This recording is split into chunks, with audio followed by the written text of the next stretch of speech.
Good evening, and welcome to the Willing Suspension Armchair Theater. Our readers tonight are Geraldine Byrne, Ariana Moxie Loving, Andre New, Andrew Stewart, Judith Wellner, Avondane Wills, and Jay Wolfe. Edgar Allan Poe was born on January 19, 1809 in Boston. After being orphaned at age 2, he was taken into the home of a childless couple, John Allan, a successful businessman in Richmond, Virginia, and his wife. Allan was believed to be Poe's godfather. At age 6, Poe went to England, and with the Allans, he was enrolled in schools there. After he returned with the Allans to the U.S. in 1820, he studied at private schools and then attended the University of Virginia and the U.S. Military Academy. But he did not complete studies at either school. After beginning his literary career as a poet and a prose writer, he married his young cousin, Virginia Clem. He worked for several magazines and joined the staff of the New York Mirror newspaper in 1844. All the while, he was battling a drinking problem. After the Mirror published his poem, The Raven, in January 1845, Poe achieved national and international fame. Besides pioneering the development of the short story, Poe invented the format for the detective story as we know it today. He was also an outstanding literary critic. But despite the acclaim he received, he was never really happy because of his drinking and because of the deaths of several people close to him, including his wife in 1847. He died in Baltimore on October 7th, 1849. Some things that we hope you'll notice as we explore the language of Poe. First, the use of rhythm and meter to create music and mood. Then the personification of nature. The use of alliteration, letters repeated to create texture. The use of onomatopoeia, words imitating sounds. The use of anaphora, whole lines repeated with just minor changes to create complex musical layers. The Greek, Latin, and Old and New Testament references, which reflect the immense scholarship that Poe had. In total, a complex, lyrical body of work. And so we begin. But not with Poe, but a wonderful American poet, Elizabeth Bishop, and her poem, which is also the title of a collection of her works, Edgar Allan Poe and the Jukebox. Easily through the darkened room, the jukebox burns, the music falls. Starlight, La Conga, all the dance halls in the block of honky-tonks, cavities in our waning moon, strung with bottles and blue lights and silvered coconuts and punches. As easily as the music falls, the nickels fall into the slots. The drinks, like lonely waterfalls at night, descend the separate throats. And the hands fall on one another, down darker darkness under tablecloths, and all descends, falls. Much as we envision the helpless earthward fall of love descending from the head and eye down to the hands and heart and down. The music pretends to laugh and weep while it descends to drink and murder. The burning box can keep the measures strict, always, and the downbeat. Poe said that poetry was exact, but pleasures are mechanical, and know beforehand what they want, and know exactly what they want. Do they obtain the single effect that can be calculated? like alcohol, or like the response to a nickel? How long does the music burn? Like poetry or all of your horror, half as exact as horror here?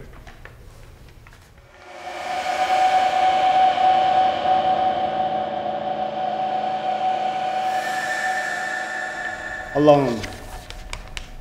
From childhood's hour, I have not been as others were. I have not seen as others saw. I could not bring my passions from a common spring. From the same source I have not taken my sorrow. I could not awaken my heart to joy at the same tone. And all I loved alone. Then, in my childhood, in the dawn of a most stormy life, was drawn from every depth of good and ill the mystery which binds me still. From the torrent or the fountain, from the red cliff of the mountain, from the sun that round me rolled in its autumn tint of gold, from the lightning in the sky as it passed me flying by, from the thunder and the storm and the cloud that took the form when the rest of heaven was blue, of a demon in my view.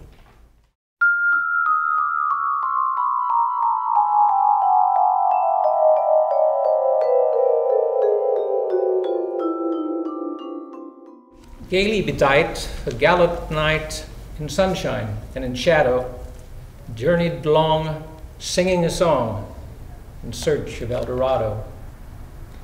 But he grew old, this knight so bold, and o'er his heart a shadow fell as he found no spot of ground that looked like El Dorado. And as his strength failed him at length, he met a pilgrim's shadow. "Shadow," said he, "where can it be, this land of El Dorado?" Over the mountains of the moon, down the valley of the shadow. Ride, boldly ride, the shade replied, if you seek for El Dorado.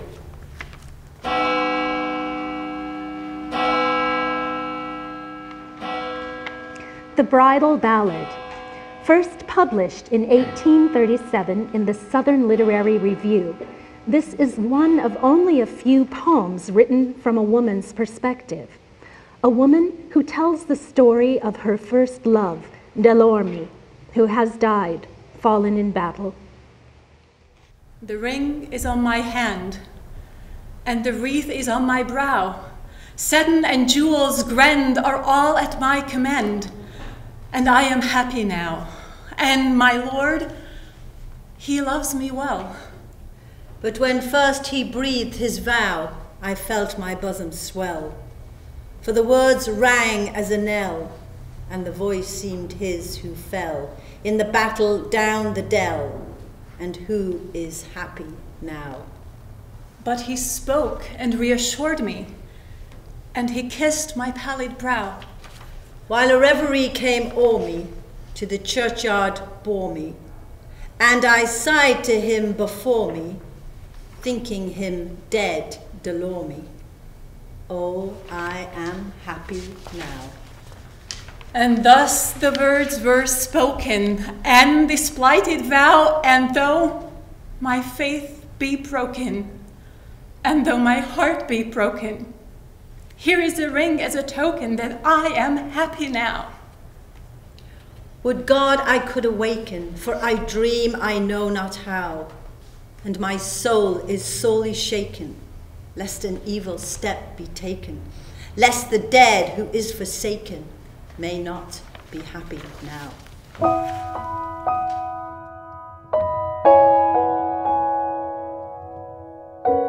2. An unknown love. Not long ago, the writer of these lines, in the mad pride of intellectuality, maintained the power of words, denied that ever a thought arose within the human brain beyond the utterance of the human tongue.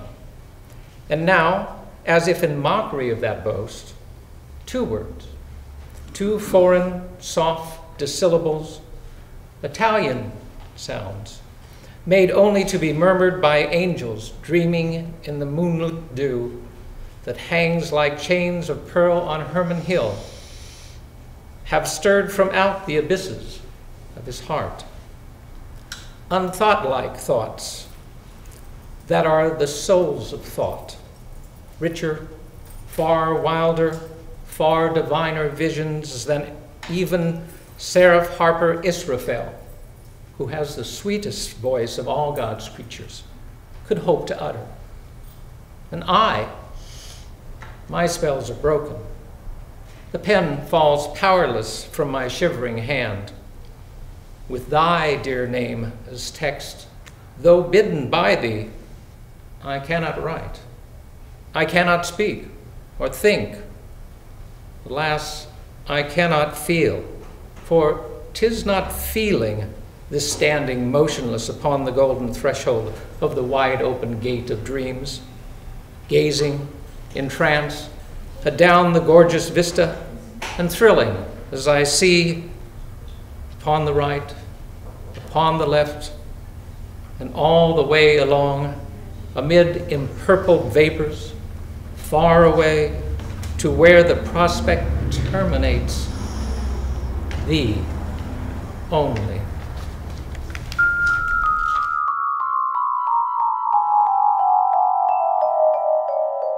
Israfel.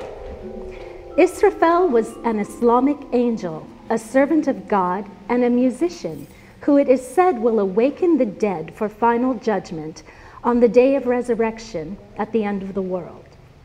Israfel. In heaven, a spirit doth dwell, whose heartstrings are a lute.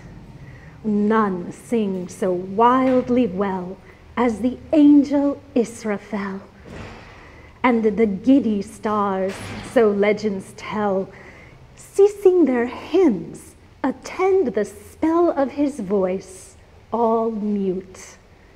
Tottering above in her highest noon, the enamored moon blushes with love, while to listen, the red levin, with the rapid Pleiades even, which were 7, pauses in heaven. And they say, the starry choir and those other listening things, that Israfeli's fire is owing to that lyre by which he sits and sings, the trembling, living wire of those unusual strings. But the skies that angel trod, where deep thoughts are a duty, where love is a grown-up God, where the houri glances are imbued with the beauty that we worship in a star. Therefore, thou art not wrong, Israfeli, who despisest an unimpassioned song. To thee the laurels belong, best bard, because the wisest merrily live and long. The ecstasies above with thy burning measure suit, thy grief, thy joy, thy hate, thy love, with the fervor of thy lute, well may the stars be mute. Yes, heaven is thine, but this is a world of sweets and sours. Our flowers are merely flowers, and the shadow of thy perfect bliss is the sunshine of ours. If I could dwell where Israfel hath dwelt, and he where I, he might not sing so wildly well a mortal melody, while a bolder note than this might spring from my lyre in the sky.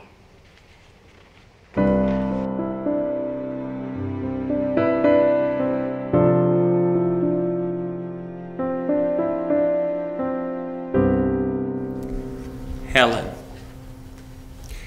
Thy beauty is to me like those Nicean barks of lore that gently o'er a perfumed sea the weary, way-worn wanderer bore to his own native shore.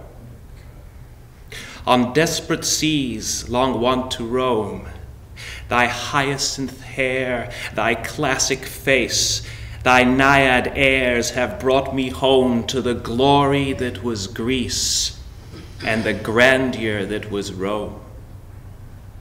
Lo, in yond brilliant window niche, how statue-like I see thee stand, the agate gaped within my hand. Ah, Psyche, from the regions which are Holy Land.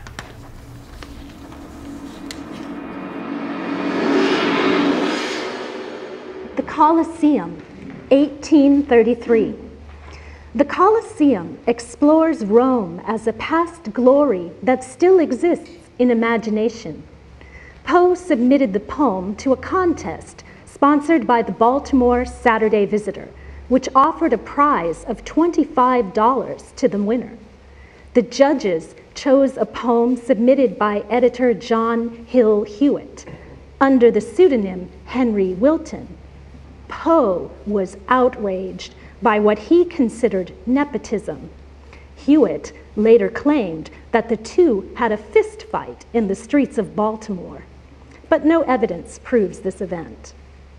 Despite the controversy, the Colosseum was published by the Visitor in its October 26, 1833 issue. It was later incorporated into Poe's unfinished drama, Policia. In a July 1844 letter to fellow author James Russell Lowell, Poe put the Colosseum as one of his 6 best poems. The Colosseum.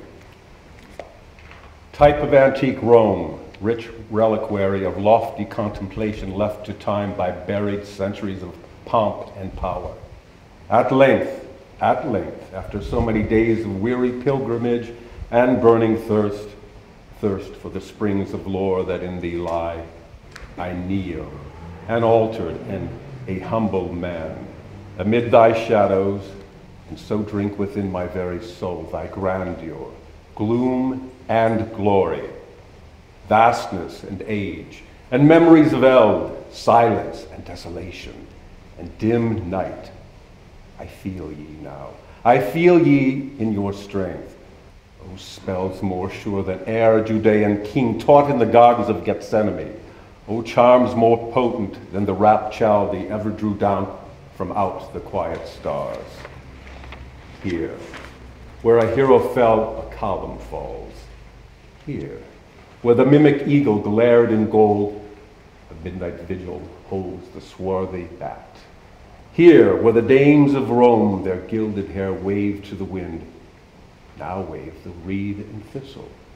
Here, where on golden throne the monarch lulled, glides spectre-like unto his marble home, lit by the wane light of the horned moon, the swift and silent lizard of the stones. But stay! These walls, these ivy-clad arcades, these mouldering plinths, these sad and blackened shafts, these vague entablatures, this crumbling frieze, these shattered cornices, this wreck, this ruin, these stones, alas, these gray stones, are they all? All of the famed and the colossal left by the corrosive hours to fate and me? Not all, the echoes answered me, not all. Prophetic sounds and loud arise forever from us and from all ruin unto the wise as melody from Memnon to the sun. We rule the hearts of mightiest men. We rule with a despotic sway of giant minds. We are not impotent, we pallid stones. Not all our power is gone, not all our fame. Not all the magic of our high renown, not all the wonder that encircles us, not all the mysteries that in us lie, not all the memories that hang upon, and cling around about us as a garment, clothing us in a robe of more than glory.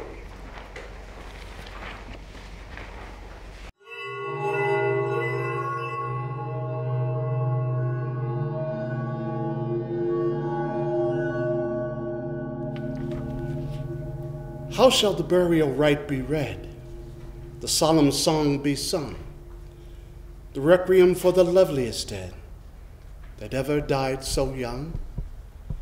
Her friends are gazing on her and on her gaudy bier, and weep, oh, to dishonor dead beauty with a tear. They loved her for her wealth, and they hated her for her pride. But she grew in feeble health, and they loved her that she died. They tell me why they speak of her costly broidered pall, that my voice is growing weak, that I should not sing at all, that my tone should be tuned to such solemn song, so mournfully, that the dead may feel no wrong. But she is gone above, with young hope at her side, and I am drunk with love of the dead, who is my bride. Of the dead, who lies all perfumed there, with the death upon her eyes and the life upon her hair. Thus on the coffin loud and long I strike. The murmur sent through the gray chambers to my song shall be the accompaniment. Thou diedst in thy life's June, but thou didst not die too fair. Thou didst not die too soon, nor with too calm an air. From more than fiends on earth, thy life and love are riven to join the untainted mirth of more than thrones in heaven. Therefore, to thee this night I will no requiem raise, but waft thee on thy flight with the paean of old days.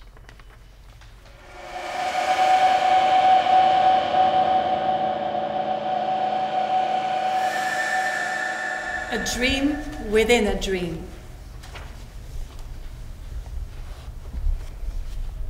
Take this kiss upon the brow, and imparting from you now, thus much let me avow, you are not wrong, who deem that my days have been a dream. Yet if hope has flown away in a night, or in a day, in a vision, or in none, is it therefore the less gone? All that we see or seem is but a dream within a dream. I stand amid the roar of a surf-tormented shore, and I hold within my hand grains of the golden sand. How few, yet how they creep through my fingers to the deep while I weep,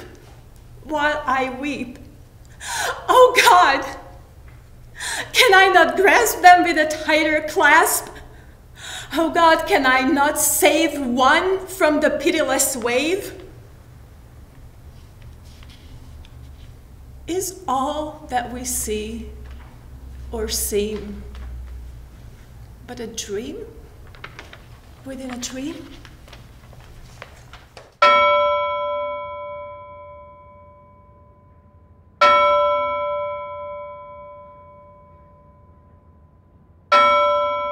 The bells. Hear the sledges with the bells, silver bells. What a world of merriment their melody foretells.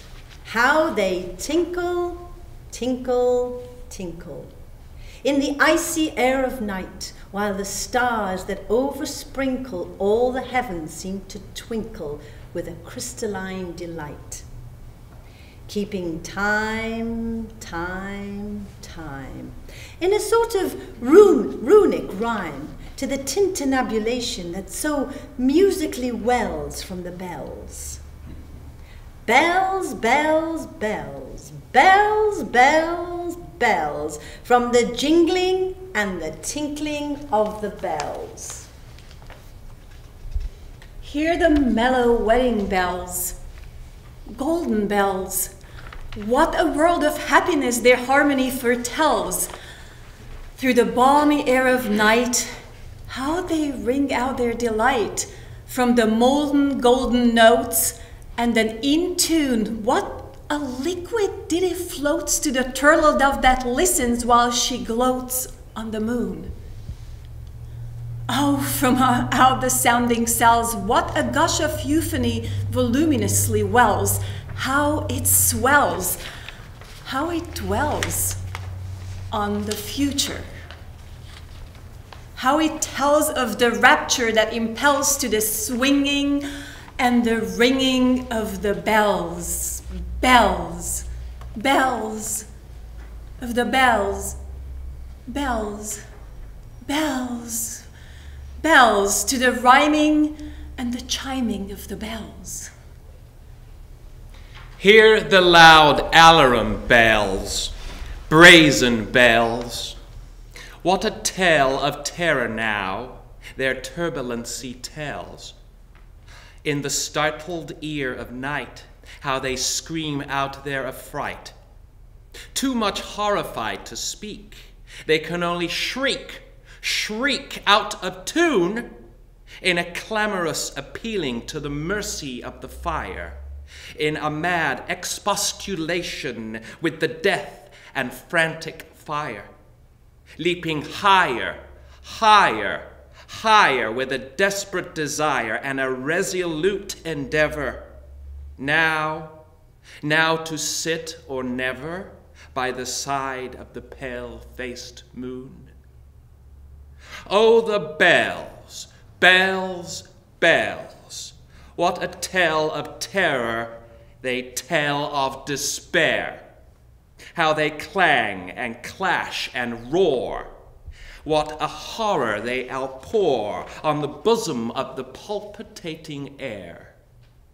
Yet the ear it fully knows, by the twanging and the clanging, how the danger ebbs and flows. Yet the ear distinctly tells, in the jangling and the wrangling, how the danger sinks and swells, by the sinking or the swelling in the anger of the bells of the bells,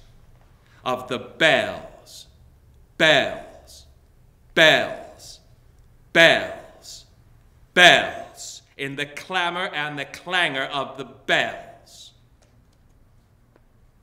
Hear the tolling of the bells, iron bells. What a world of solemn thought their monody compels. In the silence of the night, how we shiver with affright at the melancholy menace of their tone. For every sound that floats from the rust within their throats is a groan. And the people, the people, they that dwell up in the steeple, all alone, and who tolling, tolling, tolling in that muffled monotone, feel the glory, and so rolling on the human heart a stone. They are neither man nor woman. They are neither brute nor human. They are ghouls. And their king it is who tolls, and he rolls, rolls, rolls, a paean from the bells, and his merry bosom swells with the paean of the bells. And he dances and he yells, keeping time, time, time, in a sort of runic rhyme to the paean of the bells, keeping time, time, time, in a sort of runic rhyme to the throbbing of the bells, bells, bells, to the sobbing of the bells. keeping time,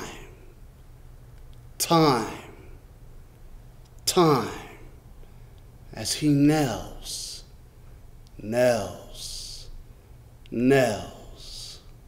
in a happy runic rhyme to the rolling of the bells, bells,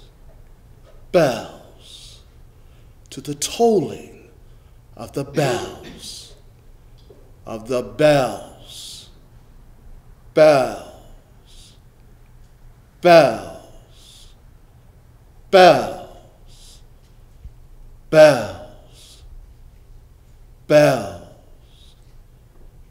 bells, to the moaning and the groaning of the bells.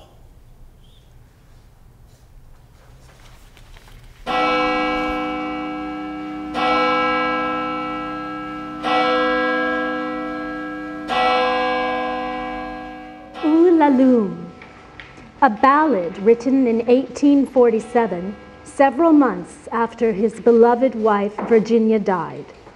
The title is borrowed from the Latin ululare, to shriek or wail in grief. Ulalume. The skies, they were ashen and sober. The leaves, they were crisp and sere. The leaves, they were withering and sere. It was a night in the lonesome October of my most immemorial year. It was hard by the dim lake of Auber, in the misty mid-region of Weir. It was down by the dank tarn of Ober, in the ghoul-haunted woodland of Weir. Here once, through an alley titanic, of cypress I roamed with my soul, of cypress with Psyche, my soul. There were days when my heart was volcanic as the scoriac rivers that roll, as the lavas that restlessly roll their sulphurous currents down Yaanek in the ultimate climbs of the pole, that groan as they roll down Mount Yaanek in the realms of the boreal pole. Our talk had been serious and sober, but our thoughts, they were palsied and sere. Our memories were treacherous and sere. For we knew not the month was October, and we marked not the night of the year, night of all nights of the year. We noted not the dim lake of Auber, though once we had journeyed down here, remembered not the dank tarn of Auber, nor the ghoul-haunted woodland of Weir. And now, as the night was senescent, and star dials pointed to morn, as the star dials hinted of morn, at the end of our path a liquescent and nebulous luster was born, out of which a miraculous crescent arose with a duplicate horn. Astarte's bediamond crescent, distinct with his duplicate horn. And I said, she is warmer than Diane. She rolls through an ether of sighs. She revels in a region of sighs. She has seen that the tears are not dry on these cheeks where the worm never dies, and has come past the stars of the lion to point us the path to the skies, to the Lethean peace of the skies. Come up in spite of the lion to shine on us with her bright eyes. Come up through the lair of the lion with love in her luminous eyes. But Psyche, uplifting her finger, said, sadly this star I mistrust. Her pallor I strangely mistrust. Oh, hasten. Oh, let us not linger. Oh, fly, let us fly, for we must. In terror she spoke, letting sink her wings until they trailed in the dust. In agony sobbed, letting sink her plumes till they trailed in the dust, till they sorrowfully trailed in the dust. I replied, This is nothing but dreaming. Let us on by this tremulous light. Let us bathe in this crystalline light. Its symbolic splendor is beaming with hope and in beauty tonight. See, it flickers up the sky through the night. Ah, we safely must trust to its gleaming and be sure it will lead us aright. We safely may trust to a gleaming that cannot guide us aright, since it flickers up to heaven through the night. Thus I pacified Psyche and kissed her, and tempted her out of her gloom, and conquered her scruples and gloom. And we passed to the end of the vista, but were stopped by the door of a tomb, by the door of a legended tomb. And I said, "What is written, sweet sister, on the door of this legended tomb?" She replied, "Ulalume, Ulalume, 'tis the vault of thy lost Ulalume." Then my heart it grew ashen and sober, as the leaves that were crisped and sere, as the leaves that were withering and sere. And I cried, it was surely October, on this very night of last year that I journeyed down here, that I brought a dread burden down here on this night of all nights in the year. Ah, what demon has tempted me here? Well, I know now this dim lake of Auber, this misty mid-region of Weir. Well, I know now this dark tarn of Auber, this ghoul-haunted woodland of Weir.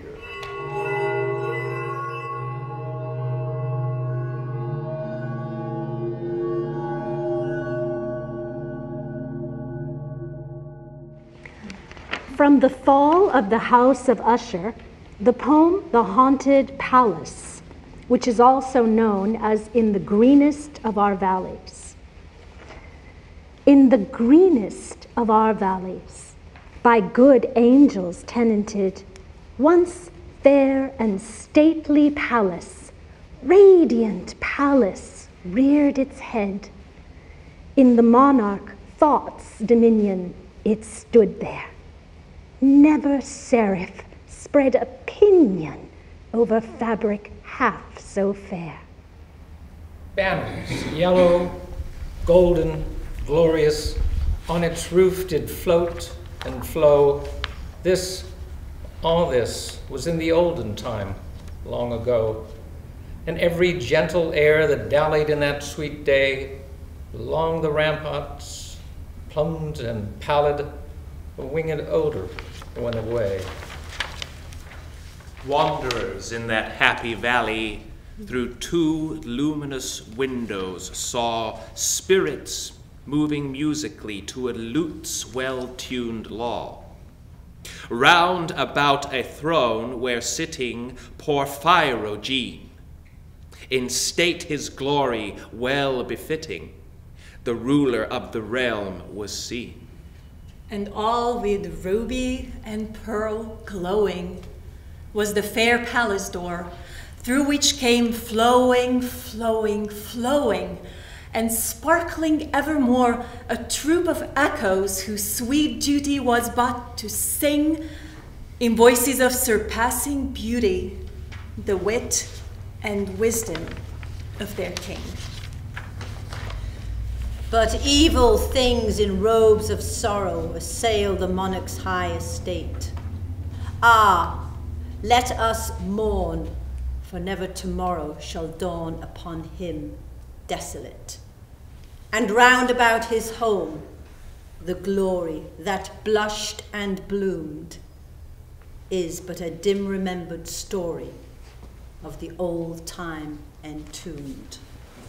And travelers now within that valley, through the red litten windows see vast forms that move fantastically to a discordant melody. While, like a rapid ghastly river, through the pale door, a hideous throng rush out forever and laugh, but smile no more.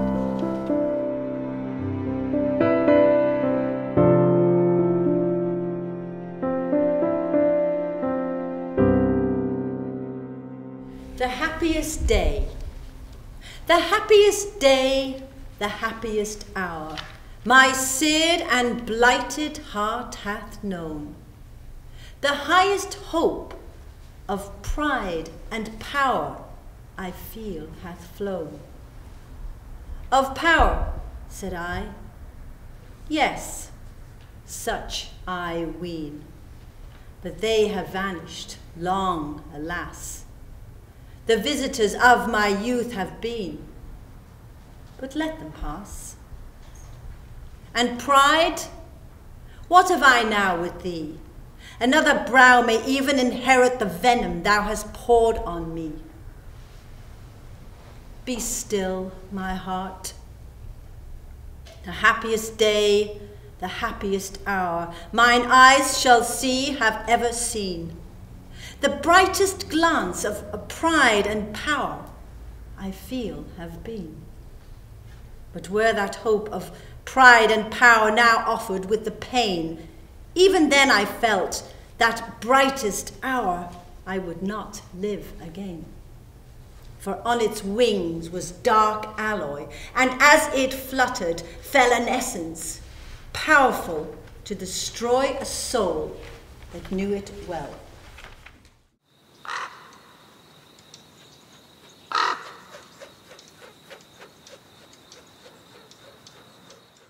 And now the raven.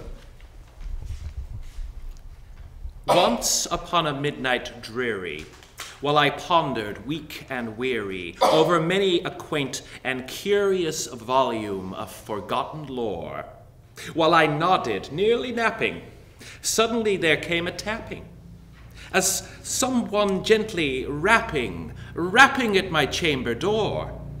"'Tis some visitor," I muttered, tapping at my chamber door, only this and nothing more.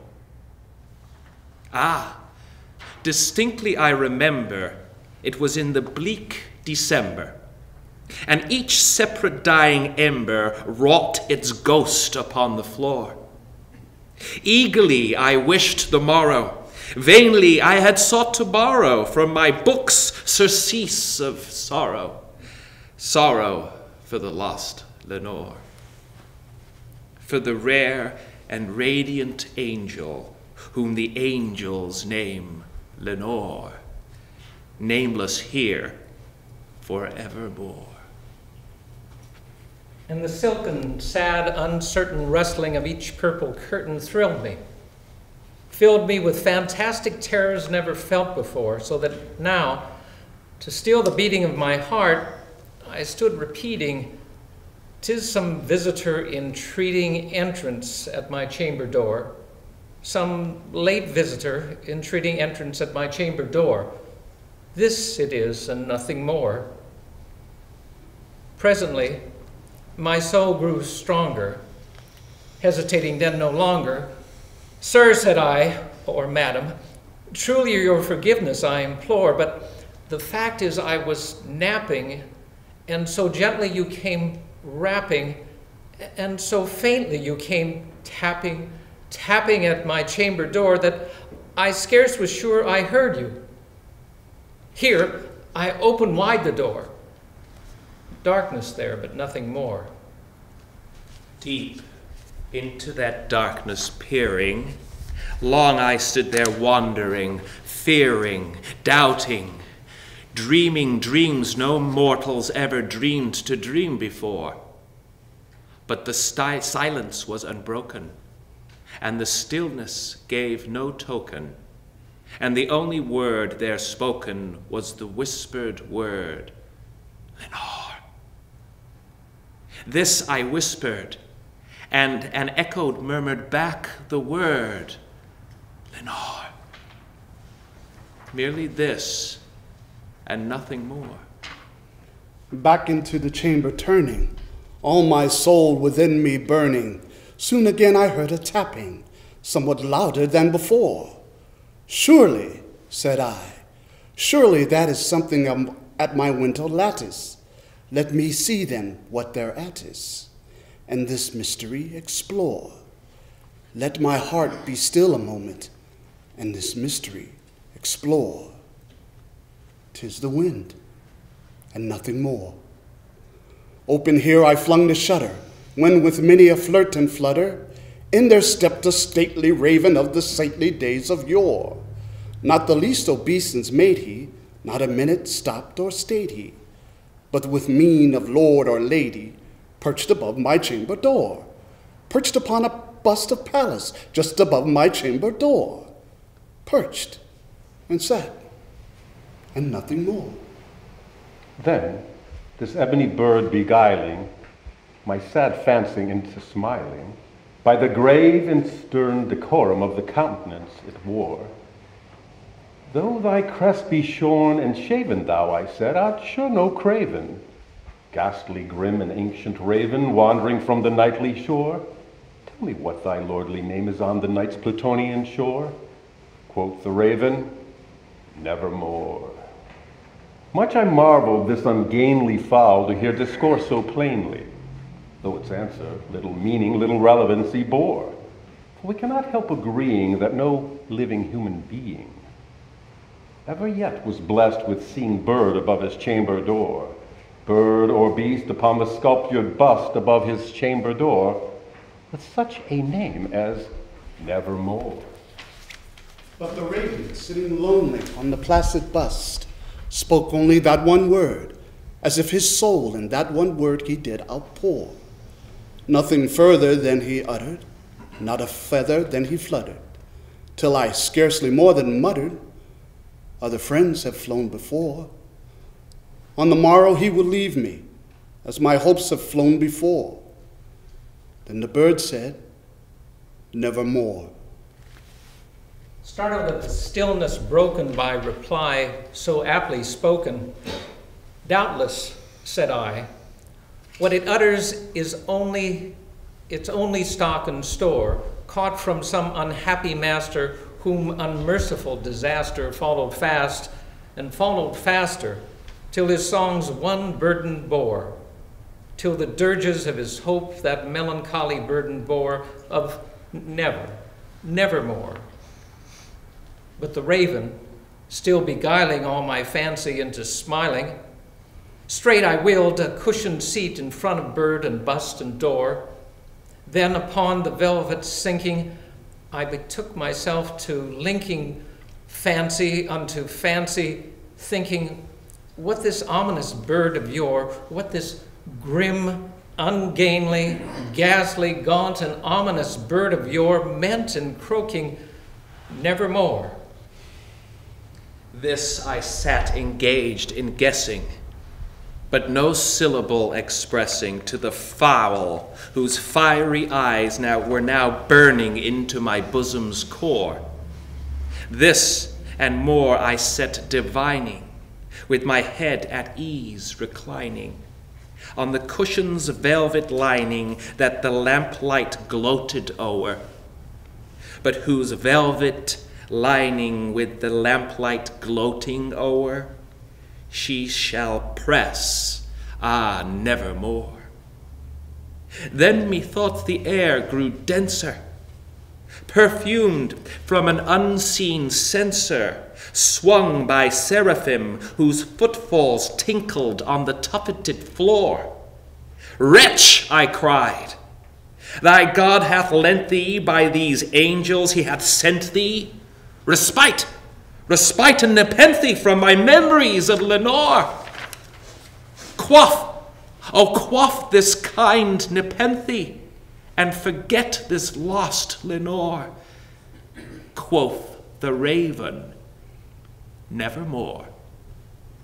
Prophet, said I, thing of evil, prophet still, if bird or devil, whether tempter sent or whether tempest tossed thee here ashore, desolate yet all undaunted, on this desert land enchanted, on this home by horror haunted. Tell me truly, I implore, is there balm in Gilead? Tell me, I implore. Quoth the raven, nevermore. Prophet, said I, Thing of evil prophet still, if bird or devil? By that heaven that bends above us, by that God we both adore, tell this soul with sorrow laden, if within the distant Aidenn it shall clasp a sainted maiden, whom the angels name Lenore. Clasp a rare and radiant maiden, whom the angels name Lenore. Quoth the raven, nevermore. Be that word our sign in parting, bird or fiend, I shrieked, starting. Get thee back into the tempest and the night's Plutonian shore. Leave no black plume as a token of that lie thy soul hath spoken. Leave my loneliness unbroken. Quit the bust above the door. Take thy beak from out my heart, and take thy form from off my door. Quoth the raven, nevermore. And the raven, never flitting, still is sitting on the pallid bust of Pallas just above my chamber door. And his eyes have all the seeming of a demon that is dreaming, and the lamplight o'er him streaming throws his shadow on the floor.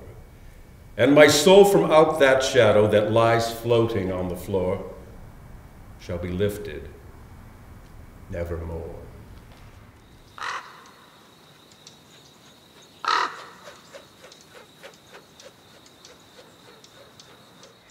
And finally, as we began, so we conclude, alone. From childhood's hour, I have not been as others were. I have not seen as others saw. I could not bring my passions from a common spring. From the same source, I have not taken my sorrow. I could not awaken my heart to joy at the same tone. And all I loved alone.